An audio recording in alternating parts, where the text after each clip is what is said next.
So this is part 2 of the Supreme Court of India. Part 2 of the Supreme Court of India. So we are continuing with it. चलो अब बात कर लेते हैं salaries की and एमोल्यूमेंट्स और उनको क्या पर्क्स मिलता है, salaries and perks. The salaries and other perks are charged on the Consolidated Fund of India. The salaries and allowance of the judge shall not be changed to his or her disadvantage. I am having a lot of problem in pronouncing a lot of words. During the term of office except during a financial emergency. Okay. तो इसका क्या मतलब है? Can anybody explain? मतलब उनका जो salary कभी कम नहीं होता, अगर मतलब बाई चांस अगर इमरजेंसी लग जाए, फाइनेंशियल इमरजेंसी, तो नहीं पे होगा, बाकी ऑल टाइम पे होगा. हाँ, उनके जो पर्क्स हैं, ठीक है, वो सारे वो फिक्स रहेंगे. ठीक है, तो this is a security to the Chief Justice of India. I am having a ulcer, मैं तो बोल रहा हूँ, अब ज्यादा मैंने बोल लिया तो और ज्यादा पेन हो रहा है, तो it's very difficult for me to pronounce, so थोड़ा सा bear with me, but we are going to do this today. चलो, anybody can read this for me? Pranav, can you read this for me? Yes, sir. The Chief Justice of India will now get a monthly salary of 2,80,000 from the President, rupees 1 lakh. Similarly, judges of the Supreme Court and Chief Justice of High Courts will draw a monthly salary of 2.5 lakh, up from the current rupees 90,000 according to the act notified by the Law Ministry. माने 90,000 से jump हो गया 2,50,000 तक का, और उनका भी jump हो गया 1 लाख से 2,80,000 तक का. ठीक है, चलो टर्म्स ऑफ ऑफिस रीड करें फटाफट थोड़ा सा. A judge of the Supreme Court holds the office until he attains the age of 65 years or by submitting his resignation letter to the President. A judge of the Supreme Court can be removed from his office on the ground of proved misbehavior or incapacity by the President. The President can pass such an order only after the passage of a resolution by the Parliament with a special majority of not less than 2/3 of the members of the House. ठीक है, तो 2/3 कितना percent हो जाता है? Almost अगर हम 2/3 करेंगे तो कितना परसेंट हो जाएगा बताओ? अराउंड 67-68%. ठीक है, 67-68%, which is a huge amount of people need to vote against you. ठीक है, तो इतना आसान नहीं है. It's very difficult to get him impeached. और इतना बड़ा आदमी, इतना सीनियर आदमी, अब एक तो बहुत ही रिस्पेक्टेबल जॉब में है. सो वी आर ब्लेस्ड कि हमारे यहाँ का एक भी प्रेसिडेंट इम्पीच नहीं हुआ है, हमारे यहाँ का कोई भी जज इम्पीच नहीं हुआ है. ओके, चलो. Independence of judiciary from the control of executive and legislature, very important. इसका क्या मतलब होता है? Ananya, can you tell me what is the meaning of this independence of judiciary from the control of executive and legislature? बहुत important, क्या मतलब होता है बेटा इसका? जुडिशरी काउंसिल होती है, उनके ऊपर किसी एग्जीक्यूटिव या फिर लेजिस्लेचर का कोई कंट्रोल नहीं होता है, यानी कि उनके जो भी मैटर वो लेते हैं वो सब इंडिपेंडेंट ही रहता है. यहाँ पर एग्जीक्यूटिव और लेजिस्लेचर का मतलब क्या हुआ? Means government. हमारे पार्लियामेंट के 3 ऑर्गन है, पढ़ा है आपने? कौन कौन से 3 ऑर्गन है? हाँ सर 3 ऑर्गन्स है, जुडिशरी, एग्जीक्यूटिव, लेजिस्लेचर. लेजिस्लेचर और एग्जीक्यूटिव इसमें पार्ट नहीं आएगा, वो तीनों अलग अलग है. तो वो 2 अलग है और ये जुडिशरी अपना. इसका बेसिकली मतलब ये है कि जुडिशरी को कोई भी, माने जुडिशरी को कोई भी रूल नहीं कर सकता ना, इंडिया का प्राइम मिनिस्टर भी नहीं कर सकता. क्या समझा बात को? इंडिया का प्राइम मिनिस्टर भी जो है वो जुडिशरी को कंट्रोल नहीं कर सकता, जुडिशरी को थ्रेटन नहीं कर सकता. तो judiciary is a different organ all together. ठीक है, वो अपना खुद का काम करती है, वो इनसे नहीं सुनती, वो they don't take decision from them.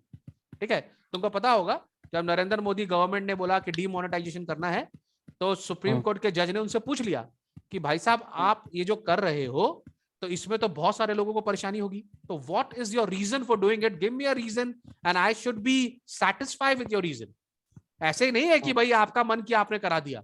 अरे भाई तकलीफ हुई ना लोगों को, हुई कि नहीं हुई? सबको तकलीफ हुई. तो इतनी आप तकलीफ क्यों दे रहे हो? तो there has to be some very definite purpose behind your move. और अगर सुप्रीम कोर्ट के जज को लगता कि ये जो बता रहे हैं, जो उसका आंसर दे रहे हैं, if it is not satisfactory, तो वो उस मूव को रोक सकते हैं. अंडरस्टूड? पर उन लोग ने नहीं रोका. इसका मतलब उसके पीछे कोई डेफिनेटली कोई बहुत बड़ा और लॉजिकल रीजन रहा होगा. अंडरस्टूड? ऐसा नहीं है कि प्राइम मिनिस्टर है तो तुम कुछ भी करेगा देश में ना. इंडिया के अंदर सबसे बड़ी बात तो यही है कि आप प्राइम मिनिस्टर हो गए, इसका मतलब ये नहीं कि आप बॉस हो गए इंडिया के. Understood? There is a supreme court जो आपको गाइड करेगा. अंडरस्टूड? चलो. यस. जजेस independence is essential. The independence of the judiciary is ensured through the following. माने कैसे आप उसको इंडिपेंडेंट रखते हो, जज को आप कैसे सेफ रखते हो? by following this. Yes, read. Every judge of Supreme Court is appointed by the President after consulting the other judges of the Supreme Court and the High Court. है ना? तो जज जो होता है वो कैसे अपॉइंट होता है? प्रेसिडेंट अपॉइंट करता है, लेकिन कंसल्टेशन से अपॉइंट होते हैं। ठीक है, सब लोग आपके बारे में जानते हैं, आपको पहचानते हैं, आपको लोग समझते हैं, तब वो बताते हैं, तब होता है। ऐसे नहीं रैंडमली किसी को बना दिया। ठीक है, next. The salaries and other emoluments, perks of the judges cannot be changed to their disadvantage during the term of office except in case of financial emergency. ठीक है, salaries, perks is a better word, क्योंकि perks में बहुत सारी चीज आती है, इसके लिए पर्क्स बोल रहा हूं बार बार। ठीक है, जो उनको एक्स्ट्रा बेनिफिट्स मिलते हैं। ठीक है, तो क्या नाम है, वो आप हटा नहीं सकते। अगर आप उनको व्हीकल दे रहे हो तो आप व्हीकल ले नहीं सकते। अगर आप उनको बंगला दे रहे हो तो प्राइवेट बोलेगा मेरे फेवर में नहीं देगा तेरा बंगला छीन लेंगे ना भाई। इतना आसान नहीं है भाई साहब। ठीक है अनन्या, तुम बन जाना, ऐसा नहीं छीन लेगा। मयंक सर को बोलना, लड़ जाएंगे बेटा, पूरा बच्चा लेके घबराना। लेकिन अगर वो पास करा ले तो हो ही जाएगा। क्या बोला? पार्लियामेंट से अगर पास करा लिया कि किसी भी जज को अब से ये सारी फैसिलिटी, फिर गलत बात बोल रहा है ना। ऐसा कैसे पार्लियामेंट में पास हो जाएगा? ये ऑलरेडी एक रूल है। कैसे तो रूल तो बदल नहीं, रूल तो बदल। अरे तो उसको इंटरप्रिटेशन, उसको रूल को चेंज करना आसान नहीं है ना बेटा। अगर आसान हो जाएगा तो फिर सुप्रीम कोर्ट का जज तो डरना लगेगा ना। And all rules of the constitution cannot be changed. Everything can be changed. ऐसा नहीं है कि नहीं, ऐसा नहीं है कि नहीं हो सकता, लेकिन उसके लिए जो रेजोल्यूशन जो है बहुत स्ट्रांग है, आप ऐसे नहीं कर सकते। लोकसभा में जैसे जो मेजोरिटी है वो बीजेपी की है, ठीक है। अगर सुप्रीम कोर्ट का जो जज है उसने उसको नरेंद्र मोदी को फेवर नहीं करा, ठीक है, तो उसने एक रूल पास करा दिया कि इसको ये सारी फैसिलिटीज नहीं मिलेंगी, मेजोरिटी तो बीजेपी की है ही है, तो पास हो जाएगा, बहुत आराम से पास हो जाएगा। Thank you so much for asking that question Utkarsh, मजा आ गया। इसका मेरे को लग रहा है कि बच्चे थोड़ा सा इंटरेस्ट ले रहे हैं, they are getting deeper. It's very nice question. तुमको पता है बहुत सारे डिसीजंस तो आप जब बिल पास करोगे ना, तभी सुप्रीम कोर्ट का जज बोल देगा दिस इज नॉन कॉन्स्टिट्यूशनल, आप इसको कर ही नहीं सकते बिल पास, आप बिल ला ही नहीं सकते पार्लियामेंट में। जैसे मैं तुमको एग्जांपल दे रहा हूं, सपोज कर लो किसी इंसान का मन हो गया कि इंडिया को सेक्युलर कंट्री से चेंज कर देंगे, कर सकते हैं? नहीं कर सकते। ये हमारे कॉन्स्टिट्यूशन में लिखा ही हुआ है, ये हमारे फंडामेंटल प्रिंसिपल्स हैं, प्रीएम्बल्स में लिखा हुआ है, ये हमारा सेक्युलर कंट्री है, आप इसको चेंज नहीं कर सकते चाहे आपके पास कितनी भी मेजोरिटी हो।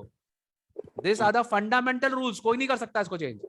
अंडरस्टूड? और अगर इस तरह का जैसे ही कोई बिल आता है, सुप्रीम कोर्ट का जज बोलेगा दिस इज नॉट कॉन्स्टिट्यूशनल, ये बिल है ही नहीं, इलीगल है, हटाओ इसको। अंडरस्टूड? तो ऐसे ही जो पावर्स है वो कॉन्स्टिट्यूशनल, वो इलीगल है, वो आप नहीं कर सकते उसको।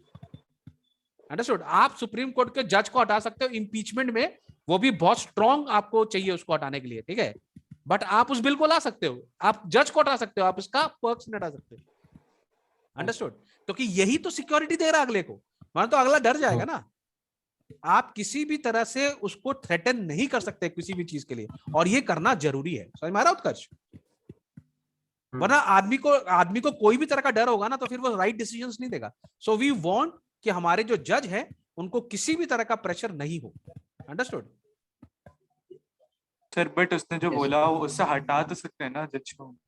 जज को हटाने का प्रोसीजर तो है ही, बोल रहा है इम्पीच कर सकते हैं, but that is a very difficult procedure to attain. ठीक है, दोनों हाउसेस में 2/3 मेजोरिटी लेकर आना इतना आसान नहीं है। अंडरस्टूड? सर लोकसभा में लेंगे बट राज्यसभा में थोड़ी ला पाएंगे सर। नहीं, हर जगह लाना पॉसिबल नहीं है ना। अगर, और देखो बहुत सारे लोगों का भी तो मॉरल ग्राउंड्स होते हैं, ऐसा थोड़ी है कि एक आदमी के, हमारे यहाँ डिक्टेटरशिप थोड़ी है, हमारे यहाँ तो लोग प्राइम मिनिस्टर के अगेंस्ट भी वोट कर सकते हैं भाई। जैसे मैं तो बता रहा हूँ, कोविड का सिचुएशन में अगर हमारे पास कोई ऐसा प्राइम मिनिस्टर होता जो हमारा कोविड का सिचुएशन को कंट्रोल नहीं कर पा रहा है, तो उसको हटाना पड़ता ना भाई, वो फेल्ड हो जाता, क्या उसकी सरकार गिरानी पड़ती भाई, हम लोगों को थोड़ा मरवाएंगे तुम्हारे लिए। अंडरस्टूड? इफ यू आर अगर तुम केपेबल नहीं, हटो यहाँ से, है ना। तो नो कॉन्फिडेंस मोशन आता है, लोग अपने ही लोग उसके अगेंस्ट में वोट करते। अरे भाई जो मेन टीम है तो कोर कैबिनेट है ना, जो कोर कैबिनेट है जिनका मेन काम है वही तो मेन टीम है। अगर वो परफॉर्म ही नहीं कर पा रही तो हटाओ उसको, फिर खुद के लोग उनके अगेंस्ट वोट करते, क्यों नहीं करेंगे? अंडरस्टूड? अगर हमारी डिफेंस को कोई प्रॉब्लम है, हमारी डिफेंस, हमको डर लग रहा है कि सामने वाला हम पे अटैक करेगा, हमारा डिफेंसिव नहीं है, तो हम हटाएंगे उस आदमी को, रखेंगे थोड़ी अपने पास। So we can do that. Understood? चलो। The judges have complete freedom to announce their decisions and discuss in the court chambers. हाँ, तो ये बहुत है, वो अपने पूरा डिसीजन दे सकते हैं, डिस्कस कर सकते हैं, उनको कोई डर नहीं है किसी का। अगर सुप्रीम कोर्ट का जज डरने लगेगा तो फिर कोई फैसला सही नहीं आएगा बेटा, है ना। चलो आगे। The Supreme Court can punish for the contempt of court if a person authority makes an attempt to lower its authority and dignity. हाँ, ये देखो इंपॉर्टेंट, उसके पास एक राइट है। अगर आप उसके पर्क के ऊपर बात कर रहे हो तो वो आप पे कंटेम्प्ट ऑफ कोर्ट का चार्ज लगा के आपको पनिश कर सकता है। अगर आप कोर्ट की बात नहीं मान रहे हो, ठीक है। अगर कोर्ट ने नरेंद्र मोदी गवर्नमेंट को बोला कि आपने ये रूल बनाया है, आप हमको बताइए क्यों बनाया है, तो नरेंद्र मोदी साहब ने बोलते this is a hypothetical question, ठीक है, क्योंकि वो प्राइम मिनिस्टर इसी के लिए बोल रहा हूँ, ऐसा कोई पर्सनल कुछ नहीं है, ठीक है, हाइपोथेटिकल है ये। तो वो बोलेंगे, उनको जवाब देना होगा। अगर वो जवाब नहीं देंगे तो ये कंटेम्प्ट ऑफ कोर्ट है। अंडरस्टूड। जो समझने की चीज है यहाँ पर वो ये है कि द सुप्रीम कोर्ट का इज ऑल्सो सो पावरफुल, ये हमारी कॉन्स्टिट्यूशन ने बनाया है। अंडरस्टूड। तो आप खाली प्राइम मिनिस्टर हो गए इसका मतलब ये नहीं कि पूरा इंडिया आप घुमाओगे। आप अपने फ्रेमवर्क में रह के काम करो जितना भी कर सकते हो, ये बात समझना होगा। आउट उससे समझना होगा, समझ में। आप अगर पीएम हो इसका मतलब ये नहीं है कि आप ओनर हो कंट्री के। अंडरस्टूड। तो जो कॉन्स्टिट्यूशन में रखा हुआ है, जो हमारे पास कॉन्स्टिट्यूशनल में जो लिखा है, आप करो काम देश के लिए, बहुत अच्छा करो, जो करना है वो करो देश के लिए, लेकिन वो कॉन्स्टिट्यूशनल होना चाहिए। अगर आप ऐसा कोई भी काम करते हो जो कॉन्स्टिट्यूशनल नहीं है तो सुप्रीम कोर्ट का जज वहां पर बैठा हुआ है आपको रोकने के लिए। समझ में आ रहा है क्या क्रॉस चल रहा है, देख रहा है। जैसे हमारी इलेक्शन कमीशन का बात कर ले, हमारी इलेक्शन कमीशन ही बहुत स्ट्रांग बॉडी है, बहुत स्ट्रांग बॉडी है। आप उसको इफेक्ट नहीं कर सकते, वो उनको जैसे कराना वो वैसे इलेक्शन कराएंगे देश में, आप उनको नहीं इन्फ्लुएंस कर सकते। अंडरस्टूड। चलो let's come to a very important discussion, original jurisdiction. Original का मतलब क्या होता है बच्चों? सर असली। असली तो होता ही है। ओरिजिनल का मतलब का यहाँ पर का मतलब होता है फर्स्ट हैंड। फर्स्ट हैंड का मतलब डायरेक्टली मेरे पास आओ। तो कौन कौन से मैटर हैं जहां सुप्रीम कोर्ट केस को डायरेक्टली अपने पास बुला लेता है? वो जो मैटर है ना, वो घूमता नहीं है, वो सबऑर्डिनेट के पास नहीं जाता, सबऑर्डिनेट कोर्ट्स में नहीं जाता, फिर हाई कोर्ट्स में नहीं जाता, वो डायरेक्टली सुप्रीम कोर्ट के पास जाता है। उसको हम बोलते हैं ओरिजिनल ज्यूरिसडिक्शन। तो देखो मैटर भी बड़े होने चाहिए, छोटे मोटे मैटर तो नहीं है।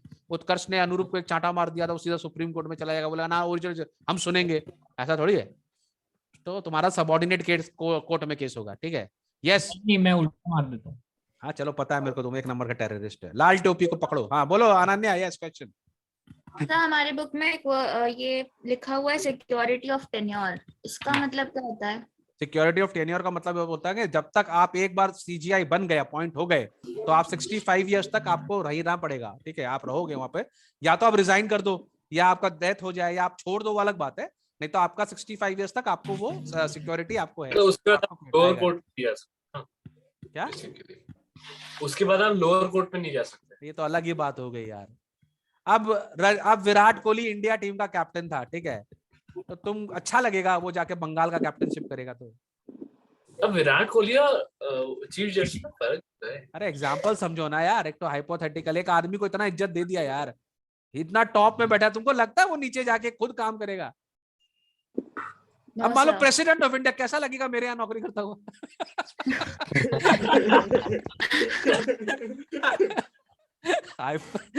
नहीं एडवाइजरी ऐसा नहीं, बट यू नो एक आदमी जब इतना हाई पोस्ट में हो, थोड़ी ना फिर नीचे कोर्ट में क्या उठकर क्या पूछता रहता। चलो आगे। It refers to the power to hear and determine a dispute in the first instance. It happens in the cases which cannot be moved in any court other than the Supreme Court. These include dispute between two states or between government of India and one or more states. अगर दो state में हो गया, जैसे हम लोग का होता रहता ना, तमिलनाडु आंध्र प्रदेश में हो गया, ठीक है, या बगल बगल के स्टेट में कोई लेके झगड़ा हो गया, वो मैटर डायरेक्टली कहा जाएगा, सुप्रीम कोर्ट में जाएगा। ओरिजिनल ज्यूरिडिक्शन है, वो बीच में नहीं घूमेगा, वो सीधा ऊपर आएगा। या government of India versus state हो गया हो, तब भी वो मैटर ऊपर जाएगा, ठीक है। The centre and any state और state of one side and one और more states on the other side, ठीक है। एक सेंटर, एक स्टेट एक तरफ, 2-3 स्टेट अलग अलग, इसके बहुत सारे परम्यूटेशन कॉम्बिनेशन हो सकते हैं, लेकिन ये सारे जो है, ये सारे मैटर कहां जाएंगे? ओरिजिनल ज्यूरिडिक्शन है, ठीक है। Enforcement of fundamental rights, it's not exclusive, क्योंकि हाई कोर्ट भी सुन सकता है, ठीक है।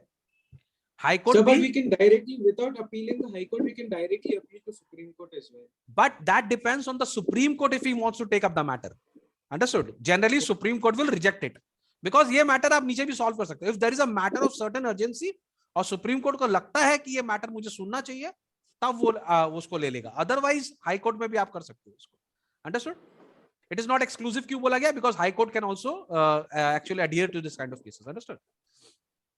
Okay, such cases which involves interpretation of the constitution is involved. जहां पे interpretation of constitution का बात हो रहा है, अभी ये जो बुरखा वाला जो अपना चल रहा है ना इंडिया में, है ना, हिजाब वाला जो मैटर चल रहा है अपने इंडिया में, ये मैटर अगर थोड़ा सा सीधा सुप्रीम कोर्ट का मैटर हो सकता है, क्योंकि यहाँ पे इंटरप्रिटेशन ऑफ कॉन्स्टिट्यूशन का आ जाएगा बात. ठीक है, क्योंकि हम लोग के रिलीजन में बोला गया कि वो क्या एसेंशियल है कि नहीं है ना. There is a matter of essential. जैसे हम लोग को, जैसे फॉर एग्जांपल हम लोग की सिख कम्युनिटी को 5 एसेंशियल चीज है ना, दे कैन वेयर इट, क्योंकि उनका वो एसेंशियल कमोडिटी है उनके रिलीजन में. तो ऐसा कोई मैटर होगा, ठीक है, जहां पर इंटरप्रिटेशन ऑफ कॉन्स्टिट्यूशन करना होगा, वहां पे डायरेक्टली वो मैटर सीधा सुप्रीम कोर्ट के जज के पास में जाएगा. समझ में आ गया सबको? Yes. Yes, sir. Okay. मजा आ रहा है सुप्रीम कोर्ट पढ़ के? Getting Yes, knowledgeable? Yes, Yes. sir. Okay, मेरा मेन मतलब यही है कि तुम लोग नॉलेजेबल बनो. ठीक है, चलो अब आया सबसे important question, enforcement of fundamental rights. Democracy में सबसे स्ट्रॉन्ग चीज होती है फंडामेंटल राइट्स. अगर आपकी फंडामेंटल राइट्स कर्ब हो रही है तो ये डेमोक्रेसी नहीं है. अंडरस्टूड? हाँ, कोई स्पेशल केसेस की बात अलग है. जनरली हमारे फंडामेंटल राइट्स को कोई कर्ब नहीं कर सकता. ठीक है, the fundamental rights are enforceable in high courts and the supreme court, दोनों जगह. In writ petition before this courts, a person or a citizen can seek enforcement of fundamental rights and redress for their breach. अगर कोई भी आदमी किसी का भी fundamental right को ब्रीच कर रहा है तो वो कोर्ट में जाके अपील कर सकता है. फॉर एग्जाम्पल, अगर मेरे क्लास के बच्चों ने होमवर्क नहीं किया और मैंने उनको शाम को 6 बजे तक कमरे में बंद कर दिया और बोला आज मैं तुमको घर जाने नहीं दूंगा, तो मैं क्या कर रहा हूं, उनका फंडामेंटल राइट्स के ऊपर में मैंने थोड़ा सा ब्रीच किया है. तो उसमें एक, बाकी सब लड़के तो मान जाएंगे, नहीं सर मारेंगे, कुछ बोलेंगे नहीं, डरते हैं. खाली एक लड़का लाल टोपी, ठीक है, वो जाके कोर्ट में बोल सकता है कि मयंक सर ने क्या नाम है मेरे को कमरे में बंद कर दिया. ठीक है, अंडरस्टूड? लेकिन टीचर लोग ऐसा, आजकल तो टीचर लोग का कोई राइट ही नहीं रहा भाई, सब लेफ्ट हो गया है. कोई राइट नहीं है, ना मार सकते हो, ना डांट सकते हो, ना कुछ कर सकते हो, है कि नहीं? टीचर करेगा क्या? कुछ नहीं कर सकता. अबे हम लोग के टाइम पे टीचर लोग तो भैया चश्मा उतारो, थपाक, ठीक है, डस्टर जो मिल जाए हाथ में. हमारे एक सर थे, याद आ गया, जो मेरे क्लास के बच्चे उनको याद आया, उनका नाम था, बहुत इंटरेस्टिंग किस्सा है, उनका नाम था सर सीनियर नाथ. ठीक है, एंड विद हाई रिस्पेक्ट, मैंने इतना रिस्पेक्ट, मेरे सर लोग का नाम लेता ना आंख से आंसू निकल जाते, इतना प्यार है. उनके पास 4 स्टिक्स थी, उसका नाम था महात्मा दवाई, परमात्मा दवाई, आत्मा दवाई और बाउंसिंग केन. वो भाई साहब ने हम लोग को पूरे क्लास 6 से लेके 10 तक इसी से डराया, खाली बोल बोल के कि मेरे पास 4 स्टिक है, बाउंसिंग केन, आत्मा दवाई, परमात्मा दवाई, महात्मा दवाई. तो एक दिन हम लोग बोले सर दिखाइए, आप तो बोलते हैं. तो हमने 6 में तो बहुत डरते थे उनसे, जब 10 में आए तो सर से थोड़ा फ्री हो गए, तो बोले सर दिखाइए, एक दिन दिखाइए. तो सर बोले ठीक है. एक दिन सर एक तो स्टिक लेकर आए. अच्छा, सर खुद भी बहुत लंबे थे, 6 फीट होगा उनका हाइट, और वो एक ठोक स्टिक लेकर आए क्लासरूम में जो कि करीब 10 फीट का होगा. बोले ये जो स्टिक है ये बाउंसिंग केन है. हम बोले अच्छा. तो वो बैठ जाते थे सामने और लास्ट बेंच के लड़कों को भी ऐसे ऐसे ही मार देते थे धाड़ करके. तो हम लोग के टीचर्स लोग तो देते थे भाई सही से. अभी तो कुछ कर ही नहीं सकते टीचर कोई. सर हमारे भी तो 5th 6th तक था सर, हमारे भी समय हमारे में स्टील स्केल चलता था सर. हाँ, स्केल, वो पेंसिल वाला टेक्निक ना. हाँ सर, वो पेंसिल वाले नहीं सर, स्टील का स्केल से स्केल लेके मारो सर डायरेक्ट. अरे हमारे तो एक सर थे, वो डस्टर फेंक के मारते थे, बाप रे बाप. उनका एम भी बहुत सही था, जिसको मार लगता भी था उसको. सब प्रोफेशनल टीचर्स थे हमारे. चलो एनीवेज, चलो Anurup read article 32. Article 32 affirms the right to move आज the अनुरूप को 70,000 गाली पड़ेगा. पूछो क्यों? कमेंट्स. अरे मुझे 70,000 अलग अलग याद करके आनी पड़ेंगी फिर सबको सुनाने के लिए वापस. चलो पढ़ो article 32. Article 32 affirms the right to move the Supreme Court if a fundamental right is violated. Okay. It is one of the fundamental rights listed in the Constitution that each citizen is entitled. Article 32 deals with the right of constitutional remedies or affirms the right to move the Supreme Court by appropriate proceedings from the enforcement of the right conferenced in Part 3 of the Constitution.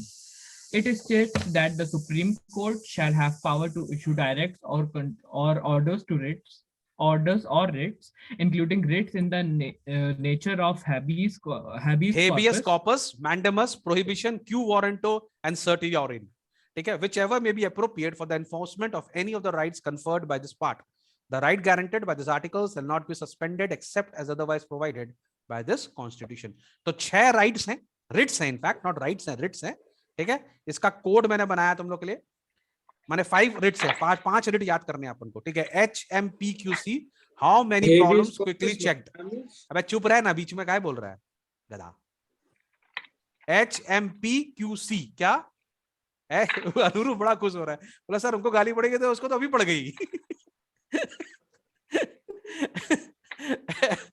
प्रत्येक तू काहे बीच में बोलता है रे. HMPQC, ठीक है, how many problems quickly checked. याद रहेगा सबको code, how many problems quickly checked. H से क्या है? यस प्रत्यक्ष, H से बोलो. habeas corpus. M से mandamus, P से right of prohibition, prohibition, yes. writ Q of से prohibition, quo Quo warranto, quo warranto, Q warranto. C से certiorari, certiorari. चलो, तो habeas corpus H, इसका मतलब क्या होता है? It provides a remedy for a person who has been unlawfully held in prison or in a police custody.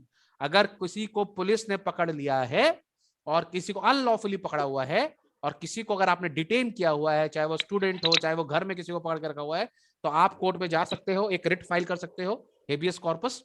ठीक है, तो वो आपको बोलेगा कि आप इस बॉडी को तुरंत छोड़िए, you should have the body. एक तो ऑर्डर पास होगा कि आप इसको छोड़िए, आप इसको पकड़ के नहीं रख सकते. ये हमारा फंडामेंटल राइट है कि हमको कोई नहीं पकड़े. ठीक है, अब तो मुझे ये नहीं मत बोल सर कोविड के टाइम पे हम लोग को घर में बंद कर दिया था, इट वाज एन इमरजेंसी.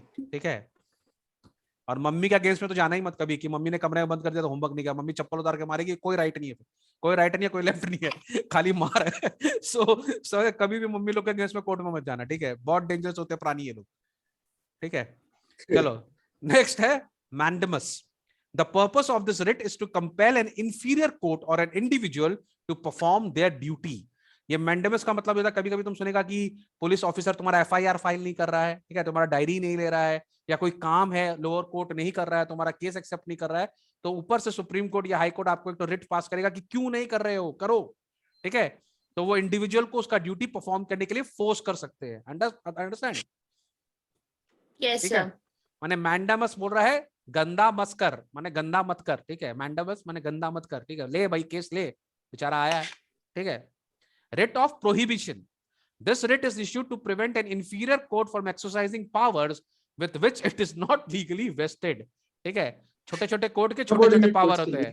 ठीक है, लेकिन वो ज्यादा ही बोलने लगता है, अपने पावर से ज्यादा काम करता है, तो ऊपर से रुक भाई, this is not under your jurisdiction, this is not under your power, you cannot do it. For example, अगर कोई सबऑर्डिनेट कोर्ट जो है वो अगर फंडामेंटल राइट का केस सुनने लगे तो इट इज नॉट पॉसिबल, वो नहीं कर सकता, because that is not in his power. Understood? तो इसको हम लोग बोलते हैं writ of prohibition. Understood? yes sir, क्यों वारंटो मतलब होता है क्यों भैया क्यों. मैंने नॉट हिंदी Quo वाला warranto है ना सर? क्यों वारंटो. ठीक है, इसको को भी बोल सकते हैं. ठीक है, नो प्रॉब्लम. ठीक है, तो इसमें वो बोल रहा है क्यों आप कोई ऑफिस को पकड़ के रखे हो, छोड़ो, ये आपका ऑफिस है ही नहीं. ठीक है, if you are actually pretending to be somebody else but you are not. ठीक है, ठीक है, जैसे हम बोलते हैं ना स्टेटस को. ठीक है, तो मैं इसको जानबूझ के क्यों बोलता हूं जिससे याद रहे. क्यों वारंटो माने क्यों बैठे हो. ओके, ठीक है, क्यों बैठे हो. ओके, वैसे ये एक्चुअली प्रोनाउंसिएशन क्या होगा, को वारंटो. ओके, स्टेटस को होता है ना, but I try to pronounce it क्यों, क्योंकि आपको दिमाग में याद रहे कि आप क्यों रॉन्गफुली किसी ऑफिस में बैठे हो. This is not your office, you are sitting at a place which is not your designated place. Understood? yes sir, Next, last हमारा है writ of certiorari. It means to be informed of what is going on. Herein the lower court is asked to hand over the record of a particular case to our higher court. कभी कभी क्या होता है, तो बड़ा court बोलता है भाई तुम लोग क्या कर रहे हो इस मैटर में, हाँ इतना क्यों मीडिया इसके ऊपर लगा हुआ है, what is going on, what matter, आपकी क्या चल रहा है इस मैटर में. तो अगर कोई ऐसा मैटर है जो कि बहुत ज्यादा क्या नाम है हाइप में आ गया है, या को लोअर कोर्ट के ऊपर में काफी प्रॉब्लम्स हैं या ऐसा कुछ लग रहा है, तो वो उस मैटर को ऊपर बुला सकते हैं और अपने जुरिस्डिक्शन में ले सकते हैं और उसको देख सकते हैं। ठीक है, तो ये 5 रिट्स आपको याद करने हैं। अंडरस्टूड? Yes sir. नाउ बात करेंगे अपीलेट जुरिस्डिक्शन की। अपीलेट का मतलब क्या होता है? We can go in for appeal. ठीक है, चलो Anurup read. Can I leave? I have a guitar class. Wow, you have a guitar class. चलो फिर ठीक है, यहीं पर छोड़ते हैं, हम लोग सब चलते हैं। सुन के मेरे कौन सा तो गाना था ना, दिल में बजी गिटार। ओके चलो यहीं करेंगे। देखो जो अगर किसी को कुछ बोलना है तो ये लाल टोपी टोपी उतार दिया ये, अब लोग तो कैसे पहचानेंगे? अगर हमारी क्लास को रुकवाने वाला बंदा यही है, ध्यान से देखो इस आदमी को, इसने इतनी इंटरेस्टिंग क्लास रुकवाई है आज। ठीक है, देख लो। चलो तो मजा आ रहा है सबको? Yes sir. Yes sir. है ना? आज इस क्लास को करना था कंडक्ट और अच्छे से करना था, because I want all of you to become knowledgeable. ठीक है, पढ़ाई खाली हम लोग आंसर याद करने के लिए नहीं करते, पढ़ाई हम लोग को अपने लाइफ में हेल्प भी करेगी। ओके चलो, बाय बाय एवरीबॉडी। और ये मैं वीडियो को अपलोड भी करूंगा, तुम लोग देखना। ठीक है, लाल टोपी को पहचान लो, ये लाल टोपी अभी तो बता दिया। और एक तो हमारे पास डीजे रोहित भी यहाँ बैठे हैं। डीजे डीजे यहाँ बैठा, गिटार वो बजा रहा है। Ranveer you can smile a bit, कोई तुम्हारा फंडामेंटल राइट्स नहीं रोका हुआ है। Give me a big smile.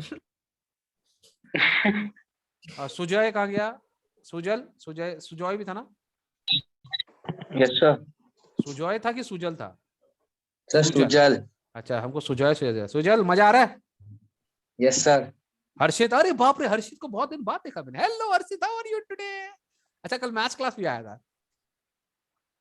Maths class तो दिख ही नहीं था बेचारा, है ना, एलियन जैसे काम कर रहा था, कुछ आता ही नहीं है। हरीश? Yes sir. थोड़ा सा मुस्कुरा के दिखाओ। तुमको मालूम है Anurup, Aarish is a very big fan of mine. पूछ ले। अरे वो स्टार्टिंग। हाँ अच्छा, स्टार्टिंग में होता, बाद में फिर खत्म हो जाता फैन। फिर नॉर्मल है सर।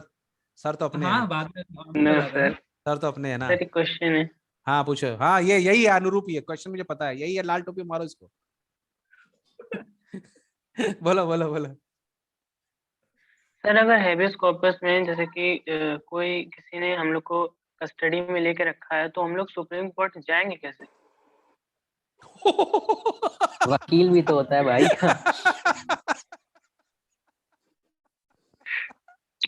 सुपर्ब क्वेश्चन है। अगर पकड़ के रखा है तो हाईकोर्ट जाएंगे कैसे? बहुत बढ़िया बात है भाई, बहुत बढ़िया बात है यार। ये तो मेरे को आंसर नहीं पता इसका। मैंने इसका सोचा भी नहीं सर। वकील एडवोकेट।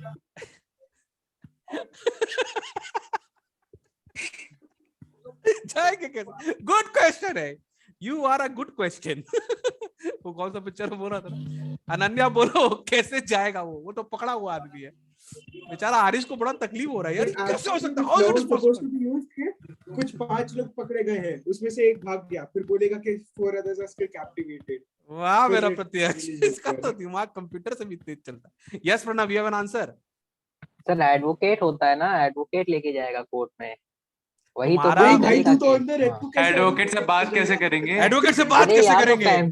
फैमिली नहीं होती क्या? अंदर पड़े हो, अब अगर फैमिली नहीं है तो फिर बाहर आके भी क्या करोगे? भाई तो अचानक से किडनैप हो गया सपोज, तो कैसे पता चलेगा?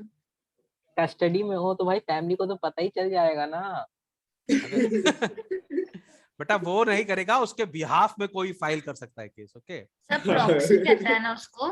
क्या प्रॉक्सी कहता है ना इन सब चीजों जो ऐसे करते हैं किसी के बिहाफ में करेगा? हाँ प्रॉक्सी वो कर सकता है, लेकिन आपके जो रिलेटिव्स है वो लोग आपके बिहाफ में माने फाइल कर सकते हैं। समझ में आ रहा हरीश? गुड क्वेश्चन, मजा आ गया यार। ऐसे क्वेश्चन पूछते रहा करो, जितना भी थॉट्स आए दिमाग में, मजा आता है क्लास में। ठीक है, हम लोग एक दिन प्रत्यक्ष को बंद कर देंगे, फिर देखते हैं कौन छुड़ाने आता है। इसका पापा भी मेरा फ्रेंड है, कुछ नहीं बोलेगा और मारो इसको। नहीं सर, नहीं करेंगे। चलो बाय बाय।